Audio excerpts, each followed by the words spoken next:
recording started. Oh, sure.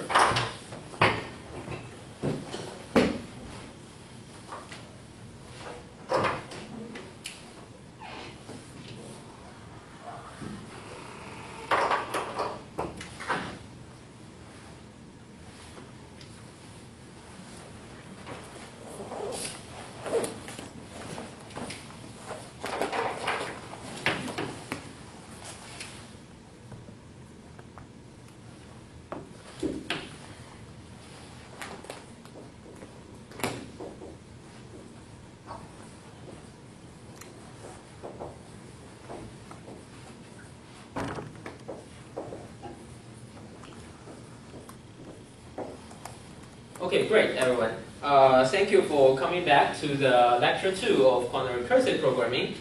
And today we are going to cover some further go into the definitions of how to define the quantum recursive programs. And I will provide several examples for how you can use quantum recursive programs to describe quantum algorithms. Okay, so last time, we mentioned in this whole mini course, we will cover the definitions and examples and implementations. So today we will end the first two parts. Great. Again, during the talk, please feel free to pause me anytime if you have any questions or comments. Great. Now, let's just have a recap of what we talked about last time. So, last time, I mentioned the backgrounds of quantum computing and some of the programming languages part, and why we study the quantum recursive programs. Now today, we will develop a family of quantum recursive programs from of quantum programs from the simplest quantum circuit. Then to we add QC plus. This is with classical parameters, classical variables. Then to RQC plus, this is with recursive procedure calls.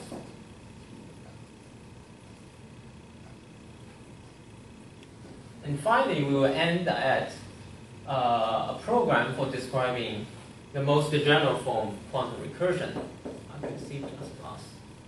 And this is with recursive procedure calls.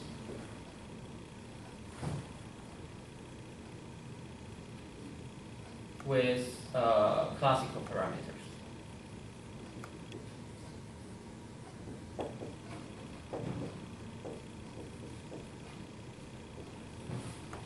Okay.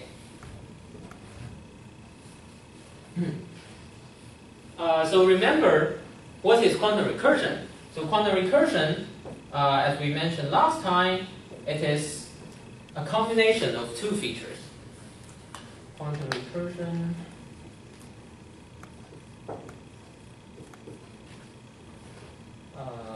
The first feature is called quantum control flows.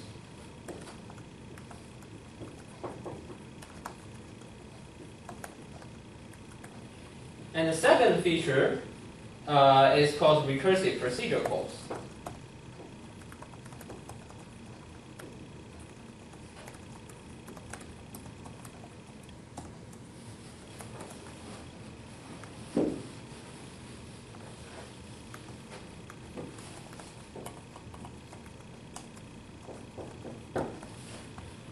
So using these two features, they can interleave arbitrarily to construct a quantum recursive program.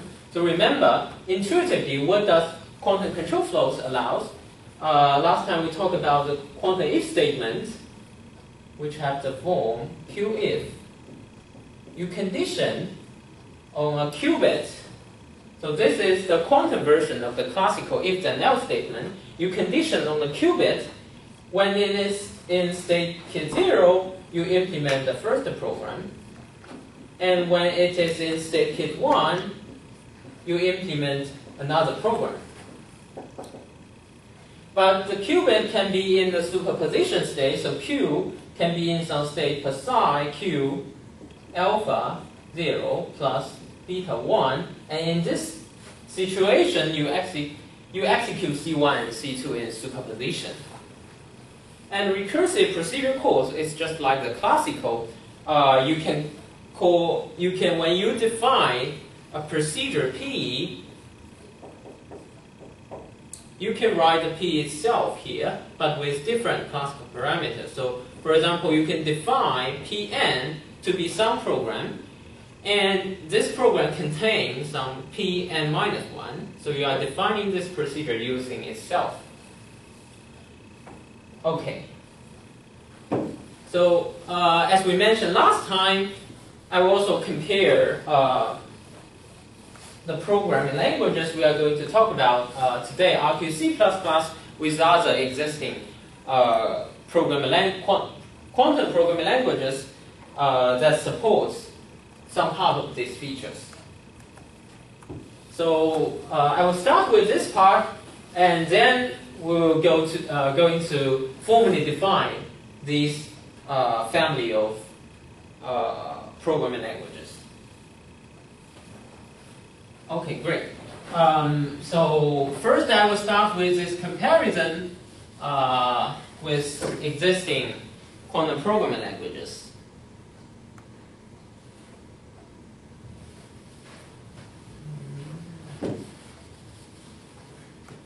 So here is a comparison.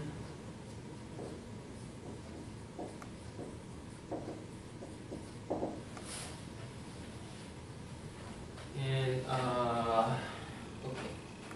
So there are some work, early work about quantum programs that consider classical recursions without quantum control flows. So this include, I only write the abbreviation of this paper and the name of these programming languages. So there are QPL and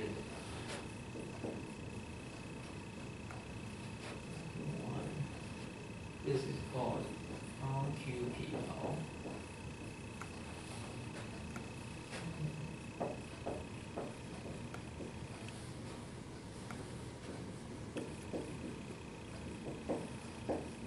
So these are this work they consider the classical recursion and with restricted parameters in quantum programs.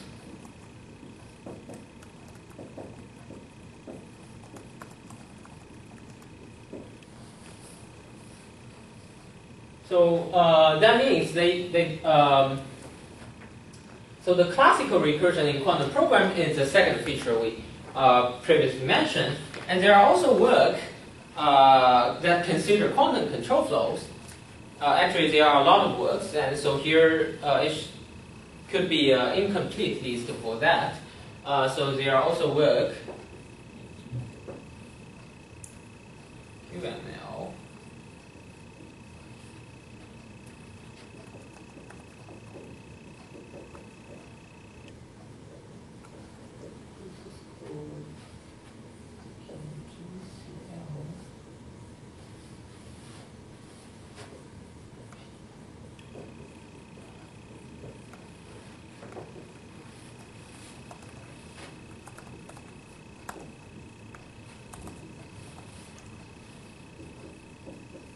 So here I will just list these programs, programming languages, and actually, so what we are going to talk about is not like the major focus of these quantum programming languages, but just what features they are supporting related to the quantum recursion. So these works they will support they support quantum control flows. So this include the Silk, and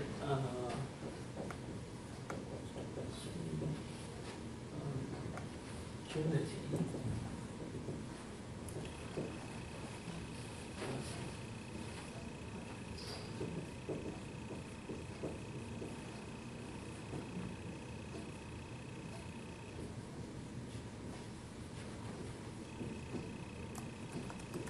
So these programming languages, they support quantum control flows.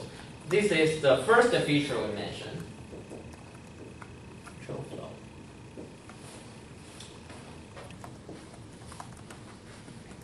And there are also work that is considered like something very related to the most general form of quantum recursion. So these two work by Yuan and Carbon in 2020 and in 2024, they defined a language called Tower, which is for superposition of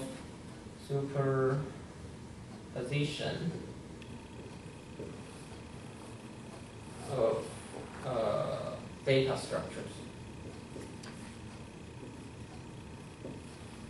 So in this work, they support a superposition of classical recursion. What does that mean? That means so you can have one layers of quantum branching, and in each of these branch is a classical recursive programs. So what they define is the classical reversible programs that can describe some sort of recursion. Then you can implement these programs in superposition. So that allows the superposition of data structures. So there's no like explicit quantum control flows.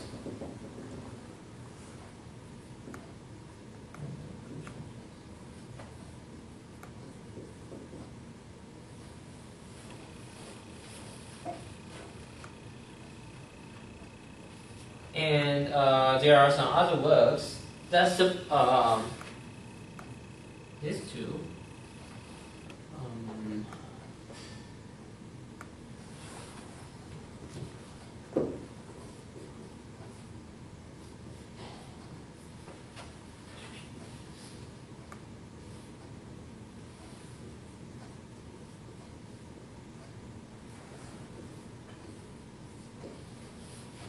So this consider quantum control flows and some restricted types of restricted types of recursive procedure calls. Quantum control flow and restricted type. Restricted recursive procedure call. So that's the previous work, and in our work, so this is 4, and we have mentioned we consider the most general form of quantum recursion. So we allow this first feature, quantum control flows, and the second feature, arbitrary recursive procedure calls. So what's the difference between this superposition of recursive program? So that means we can have interleaving between these two features. First, you have some quantum branch. Then in these two parts, you can have two quantum recursive program. And inside these two parts, you can again create some quantum branches. And it can be so recursively defined in this way. So there are arbitrary leaving between the quantum control flow and recursive procedure calls. So this is just a brief comparison of what we are going to talk about today, and some of the features supported by previous quantum programming languages. Is there any questions so far? No. Okay, great. So let's continue to focus on the formal definition of these languages for quantum recursive programs.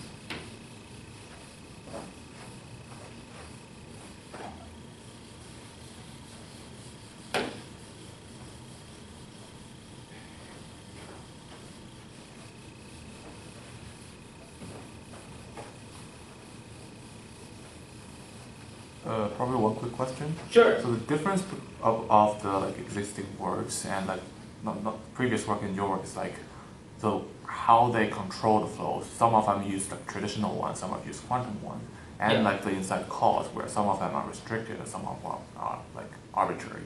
Yeah, you're right. So basically, our work is achieves the first general form of quantum recursion, and you can see this through several examples at the end of these lectures.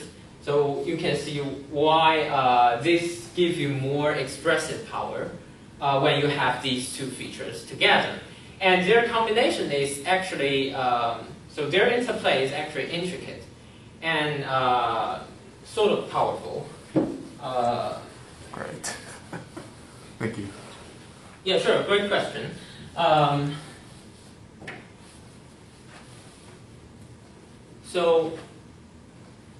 So about the programming language, we will consider its syntax and semantics. So syntax tells you how you can write, so what format you can take to write this program, and semantics tells you how to interpret such program. So let's start with the simplest quantum circuit, which we already described its syntax last time, but I will repeat this part. So for the quantum circuit, we first define the alphabet. So alphabet. But this time we will get into more of the details. So alphabet is the set of symbols you can use to write this program. So we have these quantum variables.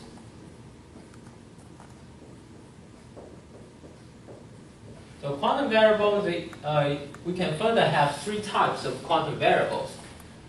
The first is the simple one.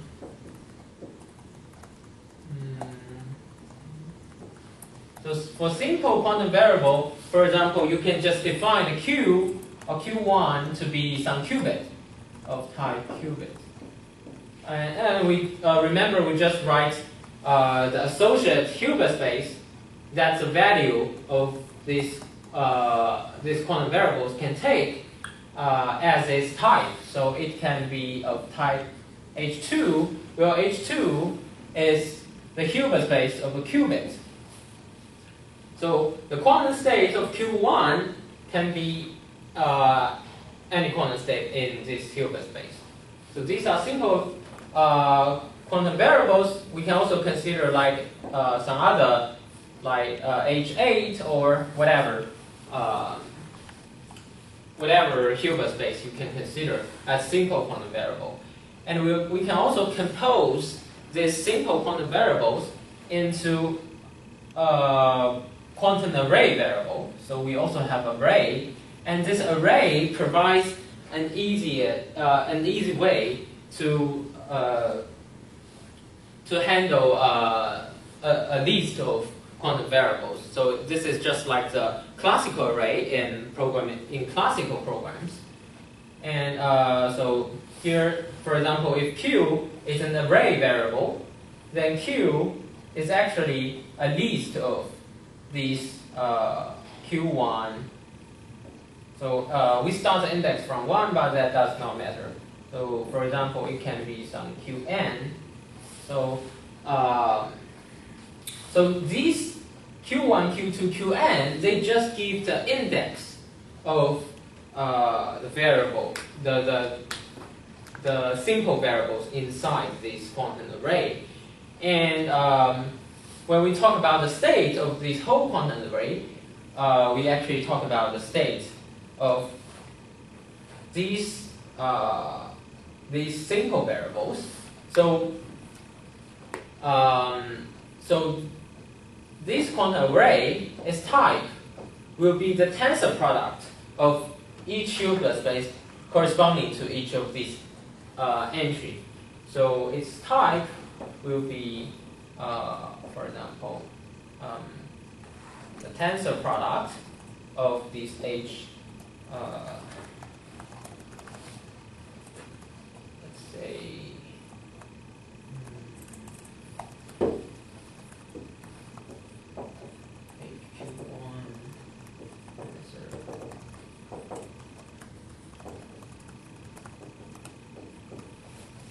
yeah, and typically we will assume each entry in this array have the same type, so we can just write it as a tensor product of H. Let's say Q.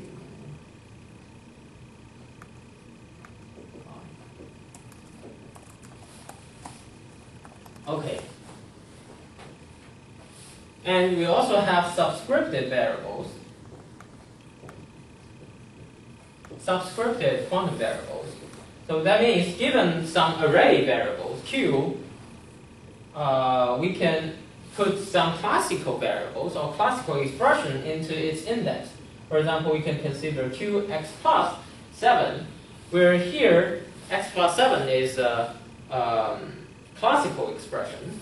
So that means, so this subscriptive variable, you can use it in the, for example, in some loop or in some other statement that, for example, you can write an example like this. You can write a for statement for x is equal to 1 to 4. Do something. You can do some apply some unitary u to the q x plus 2. You can write something like this. So you can loop over x, and you can use this at x for the index of these subscriptive variables. Okay, so these are quantum variables. And we also have, so these quantum variables, they will hold some value for the quantum states. And we also have quantum, we also need operations. So these are, and as we mentioned in the last lecture, the language we will consider for quantum recursive programming will only describe a unitary. So there, we do not involve the measurement in this language. So the operation we can do is elementary. The elementary operation we can perform, they are called elementary unitary gates. May I ask a few questions on Sure. quantum variables? Sure. So the first one is, so does this array, so a simple variable is a kind of system of one qubit, and array is a system of multiple qubit, is that correct? Here, a single variable, it does not have to be a qubit. So it can be, for example, it can be a qubit, depending on the types of this simple quantum variable. But in our language, we will assign types to each simple variables. Qubit is like a system of multiple qubits. Yeah, you're right. So it's just like you can have a classical bit or an integer type for some classical variables. So that's similar to the classical simple variables. An array is just you just have some a lot of multiple such simple quantum variables of the same type. So you can address these. For example, you can Q1 to refer to the first qubit if this array is a qubit array, or if it's a qubit array, then Q1 refers to the first qubit of this array. A further question. So Sure. First is, does the array requires like everyone inside the array to be the same type? Yeah. And the second one is, what's the reason to distinguish, for example, qubits in simple variables and like qubits in array. So for example, for qubits, I have three qubits inside the simple variable, and I'll consider an array with 3 qubits. So what's the difference between them? Yeah, that's a great question. So here, array is introduced majorly for handling like addressing of these variables inside the array. And why we need to distinguish the qubit of 3 qubits and array of 3 qubits.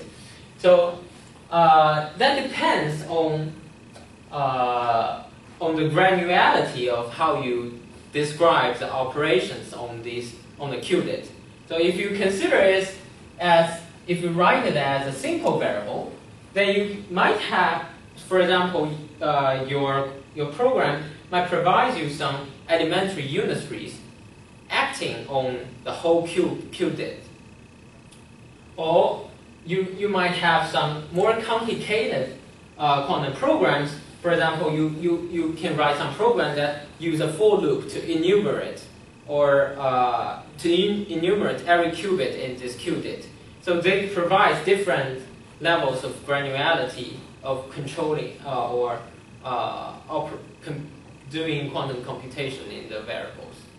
So if I understand, it's like array provides like a more fine grain. Yeah, you're right. Yeah. And like the simple variables, so in certain implementation, it could be probably faster because we do not need to consider every of them.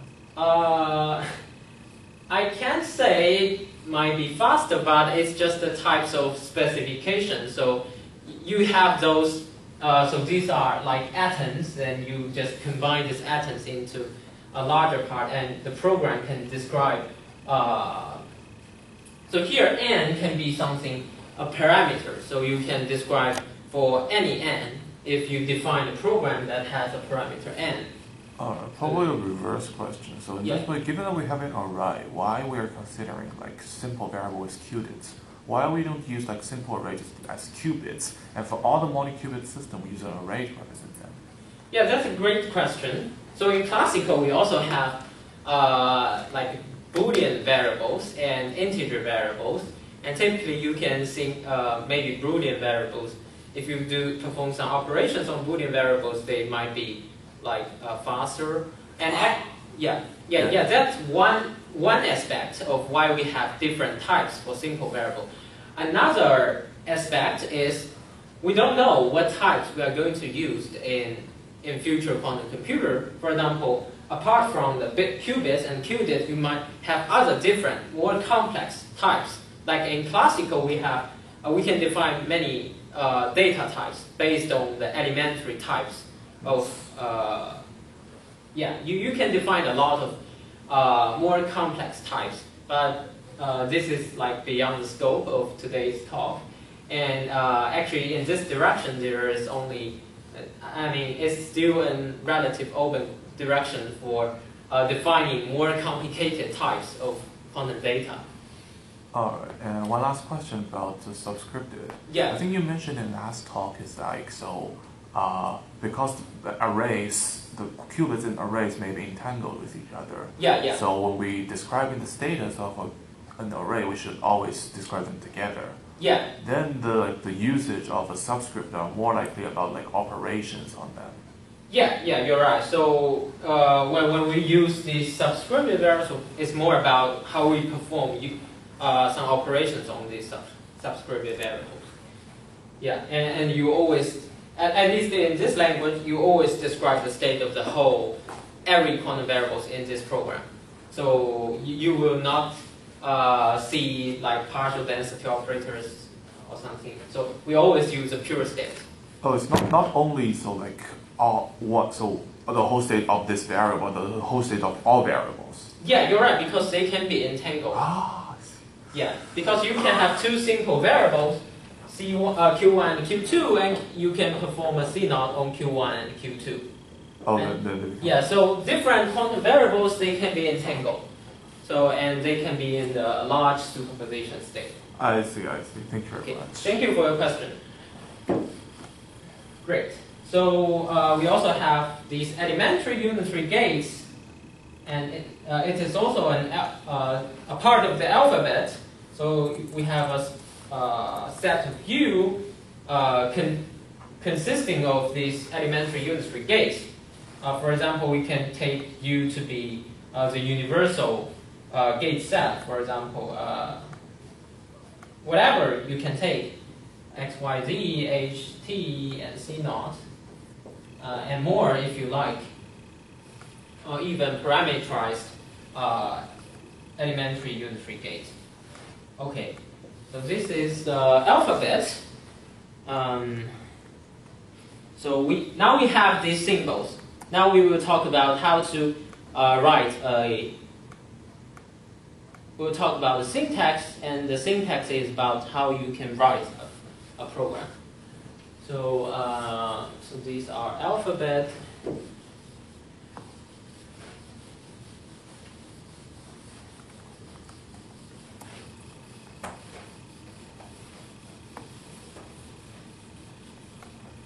Now we start from the QC. So for the syntax of QC, again we will write it in the Backus-Naur form. So it can be a U applied to some. Oh, I forgot one thing. So we have those simple and array and subscripted quantum variables, and we can also write a list of quantum variables. For example, we can write Q bar to be Q1 and Q2. If it is array, we can use subscripted variables 7 and Q3 or something. So this is a list of 3 quantum variables. The first and the third are simple quantum variables, and the second is a subscripted quantum variables. So this is just for simplicity of notation in writing these quantum programs. So we have this kind of list of quantum variables. So here, an elementary unitary can be applied on a list of quantum variables. That's the first statement. And we also have sequential composition. If you have 2 programs, we can compose them in the sequential manner. And we also have the QIF statement. QIF statement. 0, 1, 0.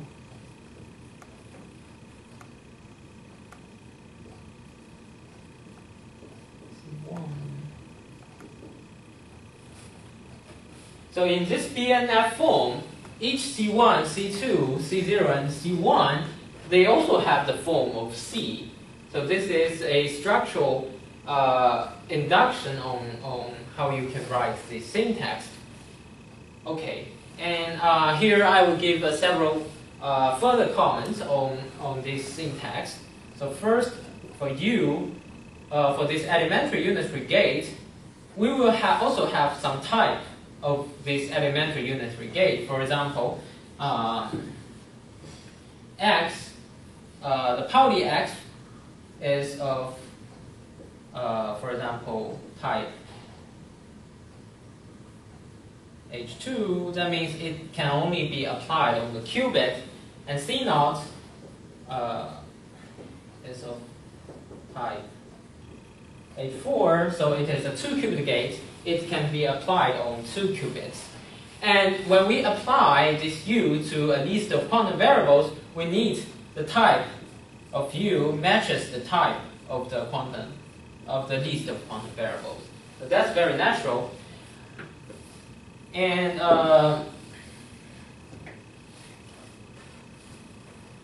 the second is just the sequential composition. So there's nothing special about this part. It's just like the classical sequential composition. You just, if you write it in the circuit, you just first implement C1, then you implement C2 in this way. And the third is about the QIF statement.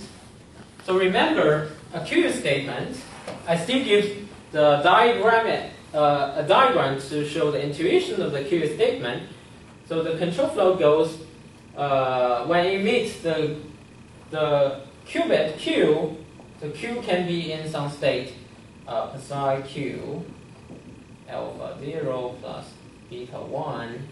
Then you create two quantum branches, C0, one to execute C0 and one to execute C1. And then you have some amplitude alpha to go into the first branch, some amplitude beta to go into the second branch, and they are in superposition. So for this Q statement to be physically implemented, actually we need this Q to be not a part of the quantum system that C0 and C1 acts on, because it is some kind of external quantum coin, and you flip this coin, it's in this state, then you use this external coin to control this. So for example, you can think of it, if you start with some state, a large quantum state, alpha 0, Q, and theta 0 plus beta 1, Q, theta 1, and you apply this QEF statement, or implement this QEF statement, it will become alpha 0, Q, U0, theta 0, plus beta 1, Q, U1, theta 1. We will make this more formally, where here U0 and U1 corresponds to the unitary that C0 and C1 describe. So these two are the program, and U0 and U1 are their the unitary described, so they correspond to the semantics of C0 and C1. But we will describe the semantics very soon. Okay, so here we need some condition like, so let's make the condition more formally. So Q is a qubit, and we want Q to be external to C0 and C1. So we need to define a notion called quantum variables. The quantum variables of a program or a statement. So here we define a notation. We define a notation QV, and QV denotes the quantum variables of all quantum variables inside the program. For example, for QV, UQ bar, so it is again recursively defined. So for this simple statement, it is just a Q bar, where Q bar you can also think of it as a list of quantum or a set of quantum variables. So for example, here is an example, QV, let's say C0, Q1, Q2, then it's just a set of Q1 and Q2. And the sequential composition, the quantum variable of C1, C2, is just the union of QV, C0, C1, and QV, C2. And for the QEF statement,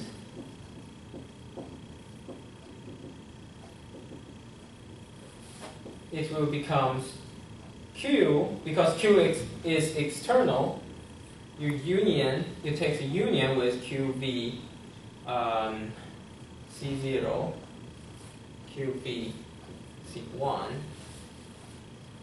And now we can state this external quantum coin condition, which is necessary for the QEF statement to be physical implementable. So the external quantum coin condition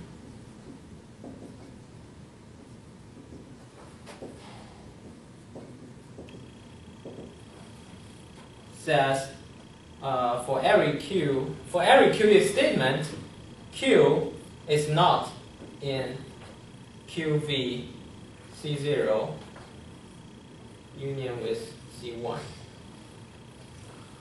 So that means C0 and C1, they will not apply on Q, because you are using Q to control the C0 and C1.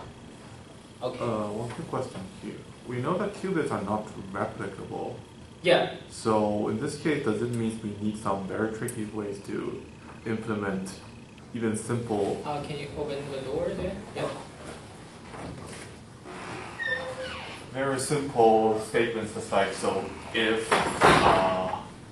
if q is an odd number, then increment it by 1.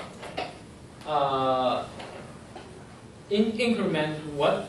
Increment q by okay. I'm using an example in like a more traditional Sure. program, which is so if like for example if an integer variable c Yeah. is an odd number, Yeah. we'll increment c by 1. If it's an even number, we'll do nothing.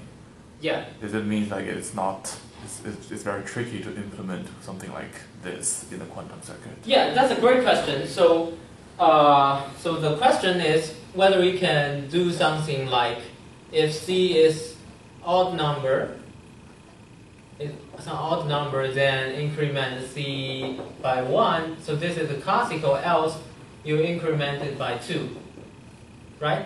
Yeah. And in this case, if you consider these two parts, they correspond to C0 and C1 in the Q statement, and they involve this the controlled variable C.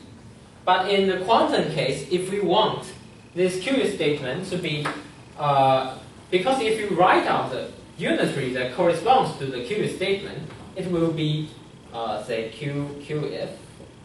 It will be 0 Q U 0 plus 1 1 Q U1, where U0 and U1 corresponds to the unitary described by 0 and C1. So you can see Q has to be not in the subsystem that U0 and U1 that acts on.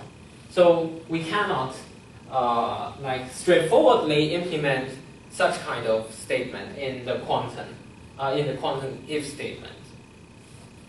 Yeah, that's a good question. So this condition is important. And actually, this condition there has some origin from the quantum algorithms. So in the development of quantum walks algorithm, initially there are some attempts to define the quantum walk using a quantum coin that is not external. And these attempts actually cannot use to define the valid quantum walk. And later, in 2002 or something, so several researchers, they defined a correct quantum walk. I think there's a door.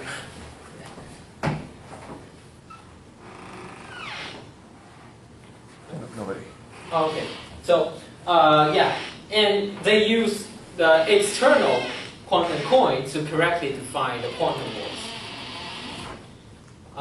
Okay.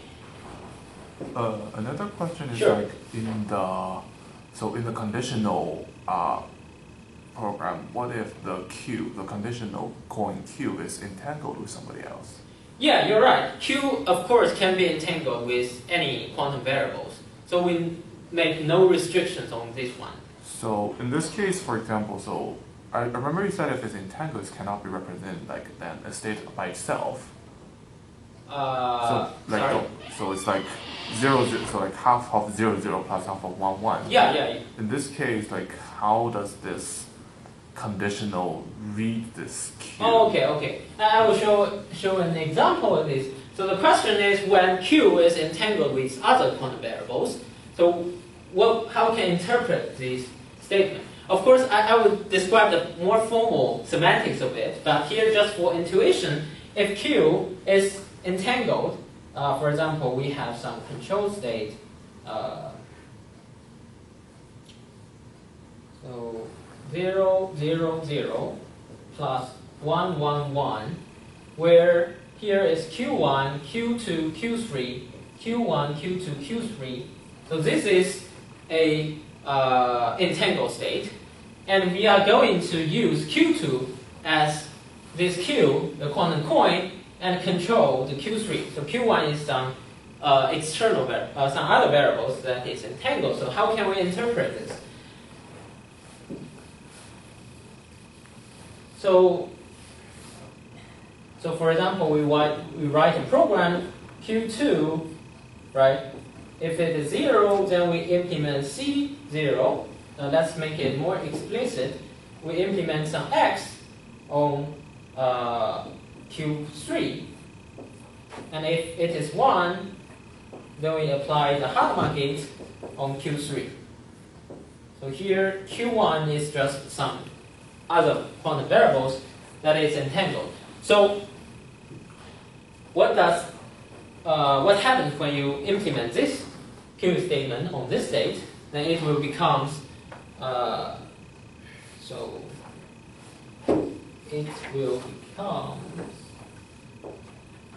this 0, 0, 0, Q1, Q2, Q3 plus, it's not 0, because if you condition on 0, you will apply an X gate to the third qubit. So it will become 1. And if it is 1, it will apply an H gate, so this one will become a plus state. A minus state. 1, 1, minus Q1, Q2, Q3. So it will become this. And of course, in this case, Q1 is still entangled to this whole, to these other quantum variables, where the minus state is this one, 0, minus 1. Yeah, so that's what happens when there is a large entanglement with other quantum variables. Great. Thank you. Okay, thank you for your question. Now we can talk about the formal semantics of this syntax.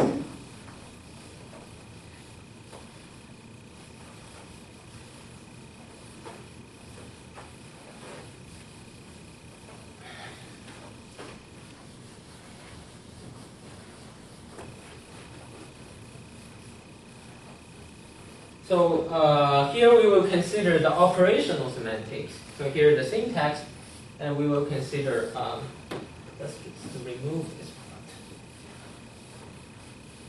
We will consider the operational semantics.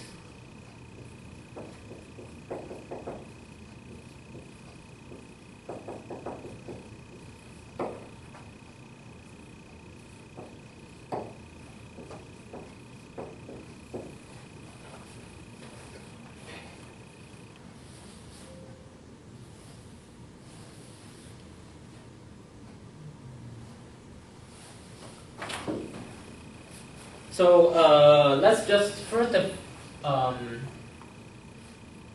consider the notion of configurations. Configuration. So what is a configuration? A configuration is a tuple that has sigma and psi. So here, I use another color. C is the remaining statement or circuit or programs, remaining statement to be executed, and this psi is the state, the current quantum state of all quantum variables.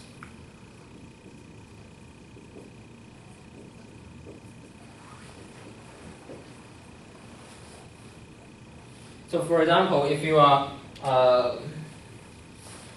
you are running some quantum programs, at some point you stop at here, your quantum state becomes kit psi, and the remaining part, remaining program to be executed is C.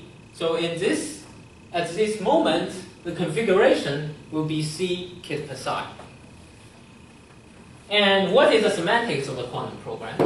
So the semantics of quantum program. So let's collect all these configurations into some set called C. So C, the curly C, is the set of all configurations. And the semantics of this language will be defined by transitions. The transition, this arrow, it will be a relation in C direct product with C. And what does this mean? So each transition can be written in this way: from C kit per psi, you transit to C prime kit per psi prime. So that means you execute some part of C, then C becomes C prime, and the current quantum state is taken from kit per psi to kit per psi prime. Okay, so I will show you by the explicit transition rules as an example of how to define this. Okay, so we have a set of rules for the semantics of this QC. So here the first rule, let's say GA for the gate. So it is U Q bar and some state psi. U will becomes down arrow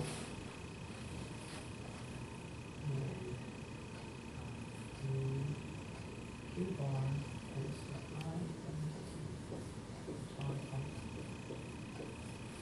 so here the down arrow stands for termination. So what does this rule mean? This rule means if you are implementing some program UQ bar with some current quantum state kit per psi, after one step of the execution, the program will terminate. And the quantum state will be updated by applying this U on this the list of quantum variables Q bar, and you do nothing on other quantum variables. So this is UQ bar tensor I identity on the whole quantum state kit per psi. So this rule is simple. You just apply this unitary gate. And we also have other rules. So now it's the sequential composition rule. And this rule has this form. So C kit per psi C prime kit per psi prime, then C1. C1, C1, C1, C2, kit per psi, C1 prime, C2, prime. Okay, what does this mean? So here we have this horizontal line which separates the premise and the conclusion. So that means if we have a transition from C1 kit per psi to C1 prime kit per psi prime, then we can have the following transition. So that roughly means if you want to execute the sequential composition of C1 and C2, you first execute C1. So that's what this rule means. And now the most complicated rule is for the Q statement. So it's Q if. And we also have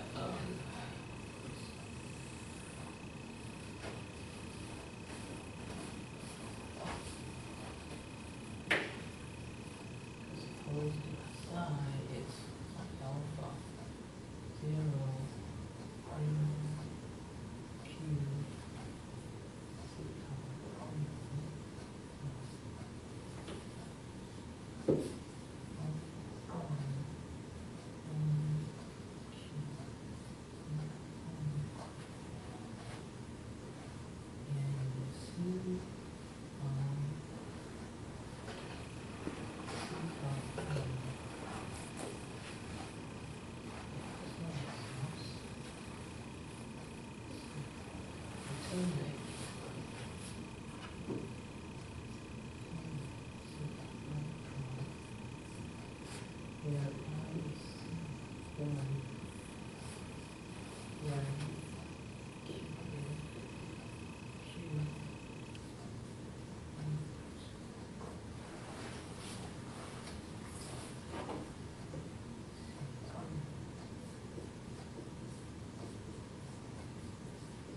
Okay, great.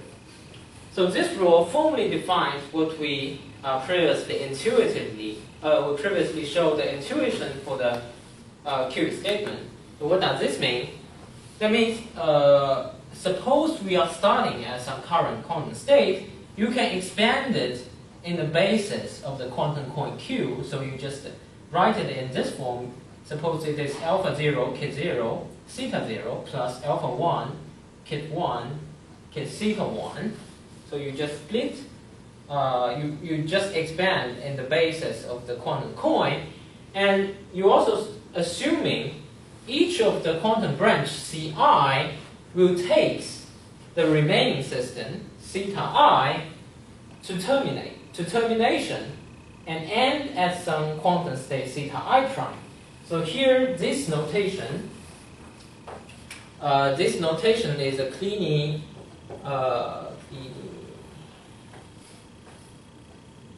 Kleene star notation. So that roughly means if so, just C psi, it will C psi, and if C psi, some C2 psi 2, C3 psi 3. So it's just the case composition. It just so if we write K, it's just the case composition of this arrow. And if it is star, it can be 0 to the. So it's just a combination of K equal to 0 to infinity and 0 K. So this. So for example, if you have two steps of transition to C3, then you can write C psi. Then you can write this C2 to C3 psi. Okay. So that's the Kleene star application. So the second condition says each of the quantum branch Ci, they will terminate after several steps, but we are not specifying the number of steps. And it will take the quantum state from theta I to theta I prime. Then, when you execute the whole Q statement, you will keep this superposition amplitude alpha 0 and alpha 1, and you will only change theta 0 and theta 1 to be theta 0 prime and theta 1 prime. Yeah, so this is a formal semantics of this quantum if statement. One quick question. Yep. So, does the Ci, so C0 and C0 itself may contain like Q if statement? Yeah, of course. Because here C can be any statement of this form. So it can again contain some other Q statement or sequential computation or anything. Alright, more basic question is how should I understanding this? So why we call it conditional? Because like since both are goes some way with different amplitude, both are executed. Yeah. How do we understand it as a conditional statement? Yeah, so that's why it is called quantum if statement. So you are going into these two branches in superposition. So it's a natural generalization of the if statement. So in if statement, you just go into one of the branches, but in the quantum case, you are going in superposition into these two branches. Yeah, and there are some examples that demonstrate why this is helpful for expressing some quantum algorithms. I see. Yeah, because superposition is essentially the unique feature of quantum mechanics, and yeah, okay. Okay, thanks for this question. And is there any other questions? No? No. Yeah, okay. I think the time is not enough. Maybe we can continue. Yeah. But the core part is this QA statement. And hopefully we can get to the first examples in today's lecture. And if time does not permit, we will leave other examples to the next lecture. Okay, so now we move on from this quantum circuit to QC plus. So QC plus.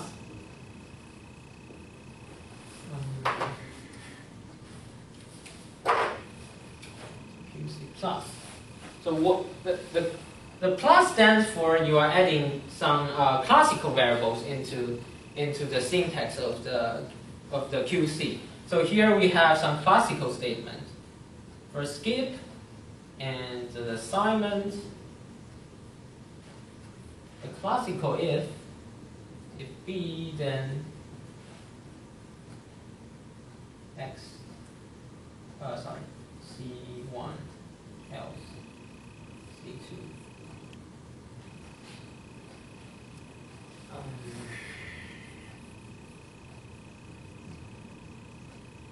Okay, I just forgot to write an example of the QC statement. So recall that C0, Q1, Q2 can be written as a QC statement.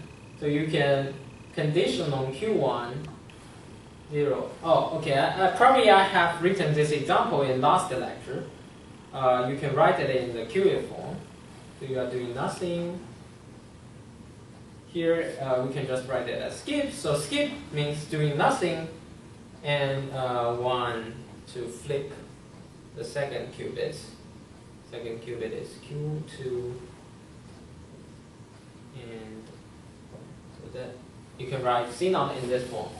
Okay, so when you add the classical variables, you have some statements about some classical syntax. So skip just means doing nothing, and this is a classical assignment where X bar is a list of classical variables. So for example, X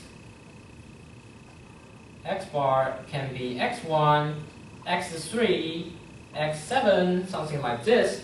And T bar is a list of expressions. So T bar can be X1 plus X3, Y minus X, or X plus 7, or something like this. So these are the standard classical assignment, and this is the standard if-then else statement. So I will not go further details into that. So what's the difference? So you can write arbitrary syntax. So what's the difference in the semantics? So how classical variables and quantum variables interact? At this point, the classical variables only affect the condition of these classical if-then else statement. There's no other interaction between classical and quantum variables. But in the final language, we will see further interaction. So now, what is the semantics for this program with classical variables? Okay, there's a different there's another interaction about the subscriptive variables. So remember, Q.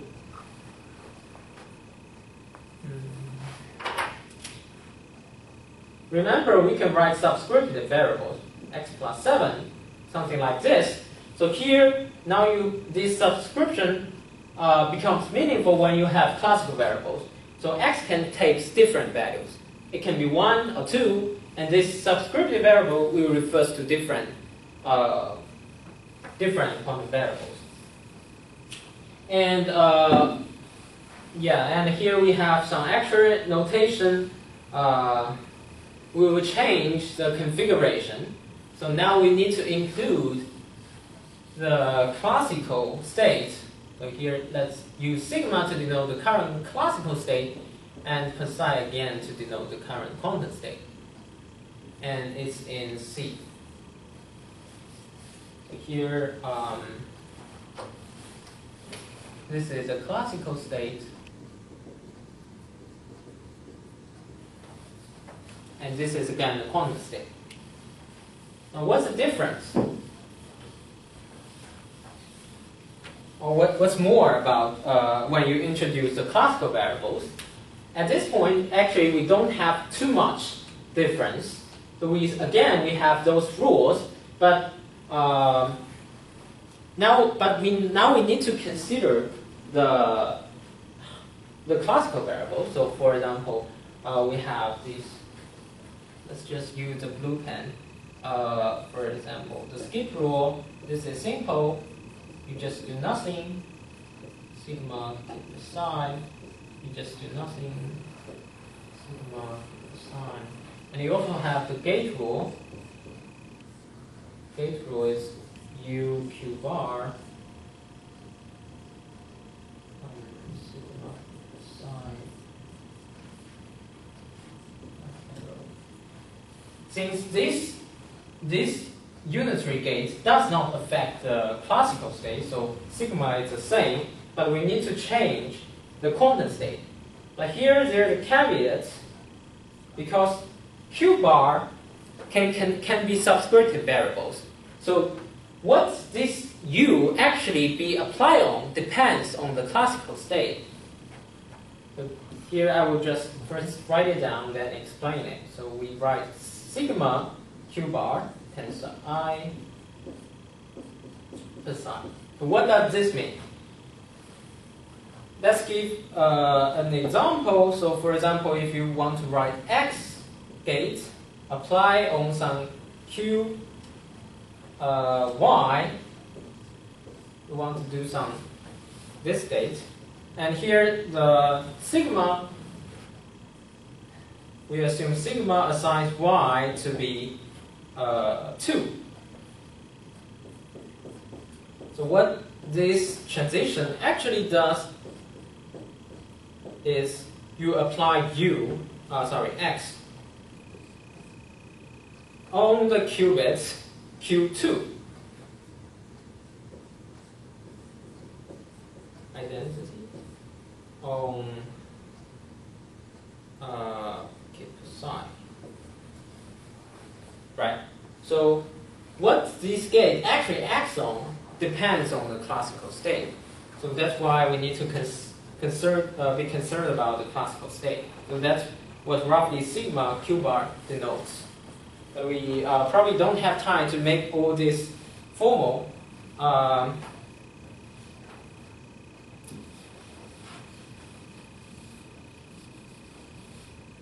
So here, actually, we need some additional condition because we need U to be applied on at least the distinct quantum variables. For example, such kind of statement is forbidden. For example, you cannot write C0 Q1, right? This is forbidden. So we need some additional condition to forbid such cases. So we need this sigma to satisfy distinguish. This Q bar is the least of distinct quantum variables, and you can write it as a formula. But now I will not make that too explicit. But in general, you would expect that sometimes you would allow some of these Q bars to be the same. Right? So like this is, I understand like why you require it in order for example, C0 to work out, but in principle, it's putting some restriction on the capability of the program you're able to write. Or do you think that this is actually, necessary? So the question is whether these distinguished variables put some restriction on the program. And my personal take is I don't think it will restrict the expressibility of the program, because if this program does not, if the Q bar refers to the same thing, then you can just write Q. If Q bar is Q1 and Q bar is Q1 and Q1, if Q1 and Q1 they refers to the same qubit, then you can just write Q1. Why you write Q1 and Q1? And if they refers to a different thing, then for example in the C0 case, then of course we have Q1 is not equal to Q2. Yeah, so for example, if you use C0 as say you have two CNOTs. Yeah. And then both of them using control qubit, Yeah. pointing to one of them being QX1. Yeah. And one being QX2. Yeah. In that case, it is possible that Q1 X1 equals to X2. Yeah, that's X2, right. So, Yeah, that's right. uh-huh. Yeah, but that will not. So the Now case you are you are defining referring is X1. you are doing C naught, for example, Q1, Q2, X1, and you have another C naught, Q, for example, Q3, Q2, X2, and you are saying Q2, X1 could be equal to Q2, X2. Yeah. And this is possible, and it is not restricted by this case because this restriction is only about this list and this list. Oh, okay. Yeah. It's not like everything that potentially mentioned Q would be different, but then. Yeah, you're right. Okay. So it's basically about what elementary gate can be applied on. Oh, so this an is- elementary okay. gate can only be applied on a list of this Yes, case thank you. on the variables. Yeah, thank you for this question. And yeah, great. So we only have 10 minutes left, but I think I can finish the QC plus. So okay, so if statement. Maybe I will just skip the if statement because I think all of you know what if statement means. So let's just write the QS statement. So the QS statement, just write it here. Now the QS statement becomes trickier. Again, we have this condition, the psi is here, this alpha, 0, this should be sigma.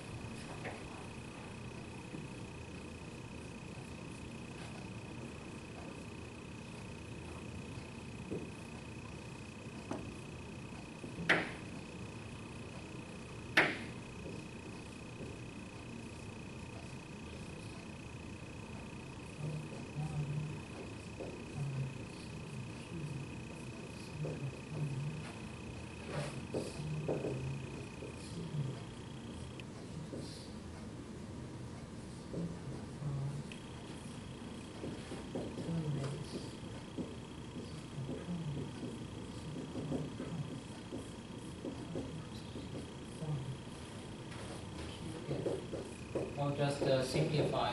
So this QS just stands for the whole QS statement, and sigma psi, it will become alpha.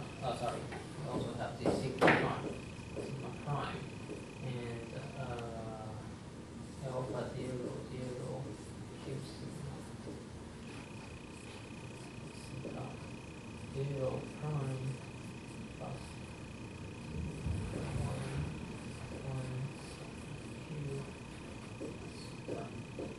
1 prime. Okay, great. So what is the difference between the case with and without classical variables? So the major difference, first here we also have this, like you need to use the classical state to determine the actual qubits you are talking, actual quantum variable you are talking about. But the major difference is in this part. In this part, we require both quantum branch C0 and C1. They take the same classical state sigma to be the same classical state sigma prime. That's a requirement or a condition. And in this case, you can define the transition from when you execute Q statement on sigma and hit psi, and it will terminate in the classical state sigma prime. So the major difference is you need two quantum branches. They terminate in the same classical state. So what does this mean? That means you cannot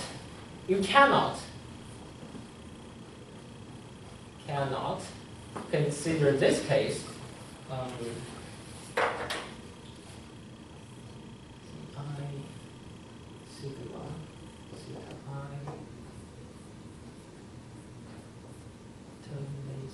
theta I. So another possible choice is we allow the classical state of the termination to depend on I. So they can be taken to different classical state. So what's the problem about this condition? In this case, you will see the classical variables to become quantum variables, and they will be entangled with the quantum variables. Because this state, in this case, will become, in this case, you can no longer write the classical variables as classical variables, because sigma, it will depend on theta I. Or the correct way for this, if you write using this condition, the correct way will be alpha 0, sigma 0, 0, q, sigma q, theta 0 prime plus alpha 1, sigma 1, 1, sigma q, theta 1 prime. So in this case, sigma, the classical variables becomes entangled with the quantum variables, which is not what we want, because we want the classical variables to be always classical. So that's why we require both quantum branches they terminate in the same classical state, because this keeps the classical variables to be disentangled from the quantum variables. Yeah, but this sounds very restrictive, so... Yeah, that's a good question. So the question is whether this puts some restrictions on how we can write a program. And the answer is yes and no. The yes part is when you apply the Q statement, you do have this restriction. And no part is actually we can use some other statements to help the programmer to how to design programs that always satisfy this condition. So we will introduce the local variables. So the local variables is just like the classical local variables. When you, when you execute a block, a local block, and after executing this block, it will be set back to the original values of the. So remember how to satisfy this condition. We will use so-called local variables. So here we have this begin local x bar set to t bar, and you execute some. So that intuitively means within this local block, x bar is set to some classical expressions, t bar. And after executing this local block, the value of x bar will be reset to its original value. So we can write what does this mean in formal semantics. So we have this rule, begin local x bar equals to t bar, c and sigma keep aside, and this will become, you first set x bar to be t bar, then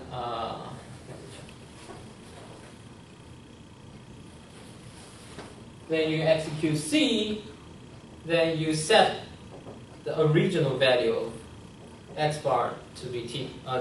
So you reset this x bar, and this is sigma. So that's what the local variable means.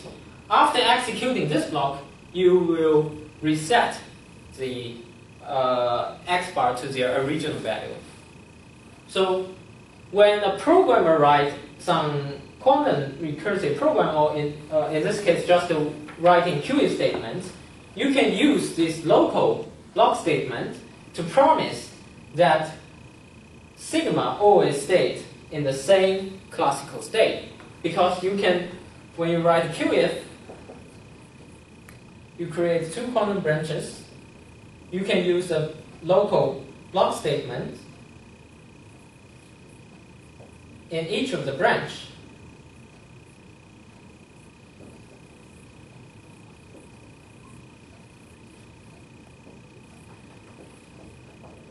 And in each of the branches, since local variables will always be set to the original values, so this can promise that you always satisfy this condition.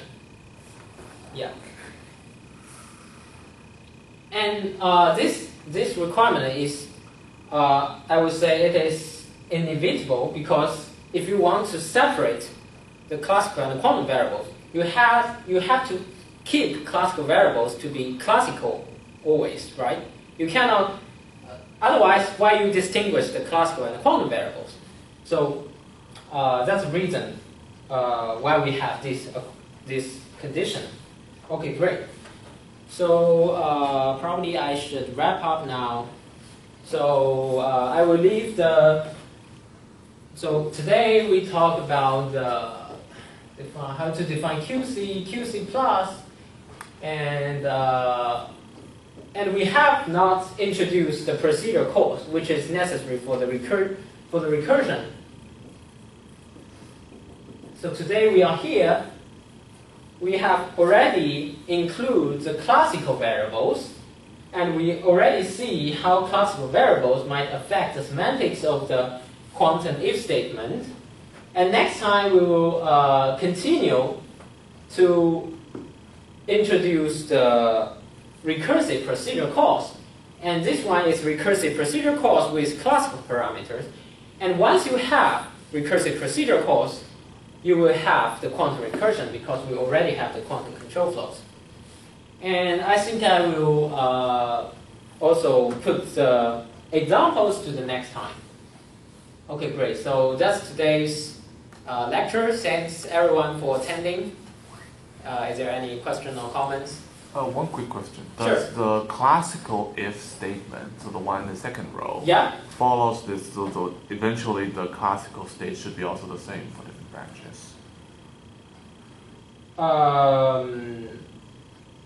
No. So for the classical, so the question is whether the classical statement requires the classical state to be in the same to terminate in the same classical state, and the answer is no, because these two branches, there is no entanglement, right? Okay. But for quantum, why we have this condition? Because these two branches, they are in superposition, so we need to always